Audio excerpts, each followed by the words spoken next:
wrong, and she will put a stop to it. Now,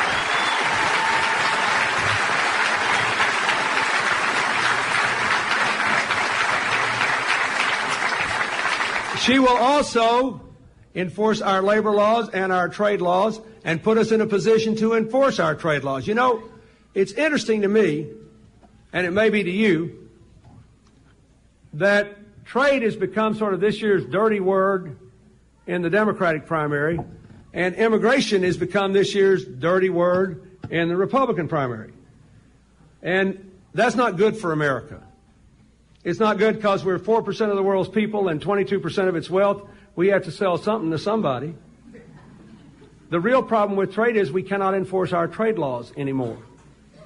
And it's certainly not good to have everybody whipping up on this immigration thing when we are a nation of immigrants. And that's part of our strength and our meal ticket to the 21st century, that we're the most diverse country in the world. So, what we have to do is to find a practical solution to the immigration issue that will enable us to be both a nation of laws and a nation of immigrants. Do we need good border enforcement? Yes, we do, because we need to know who's coming into this country. Don't forget the 9/11 terrorists were here for quite some time before that happened. So we need to know, and it's not just the Rio Grande River, folks. It's the Canadian border, and it's the unbelievable number of ports and airports on both our oceans and on the Caribbean. We need that. We need to enforce the labor laws in the workplace, because otherwise both the legal immigrants and the citizens who are displaced from jobs and the illegal immigrants who are worked at lower wages with no benefits are all going to be abused. That's wrong. We have to enforce that. But we also should give the 12 million people who are here a path to earn citizenship. Because, and this is one thing where I don't understand some of the conservatives' opposition, because they say, oh, there go the Democrats, they're all for amnesty. That's not true. Every single person in our party has said we are for a path to earn citizenship, but people have to pay a fee to do it, or a fine, and get to the back of the line behind everybody who is filed legally.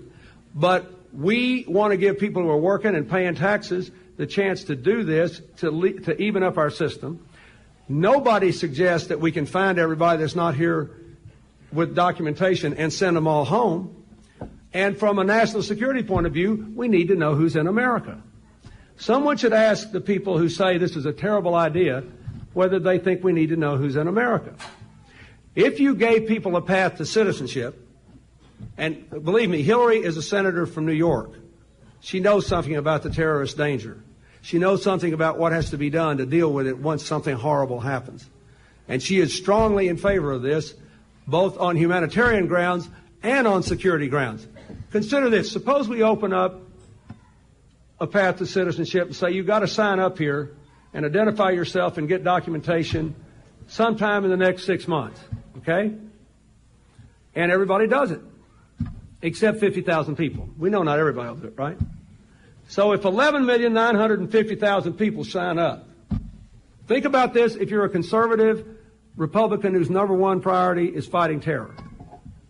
Isn't it easier to find the terrorist needle in a haystack of 50,000 than 12 million?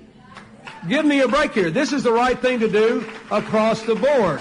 A comprehensive settlement that gives us a chance to be a nation of laws and a nation of immigrants. So, and she wants to enforce the trade laws, but we can't do it now because we're borrowing too much money from the people with trade surpluses. Consider that. Did you ever think America would be in this fix? I mean, who do we have big trade deficits with?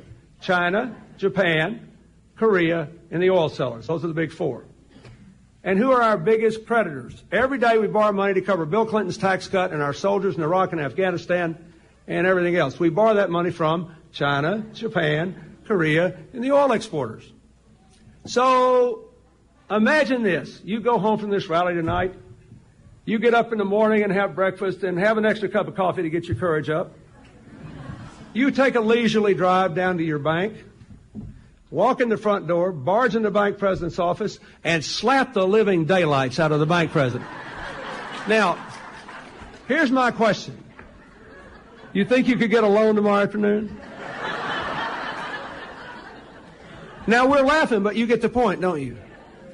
I believe every progressive Democrat, no matter how liberal, should be for more fiscal responsibility. We are crazy to borrow money from people that we then cannot enforce our trade laws on. This is not good for America. It is not the right thing to do. And, I might add,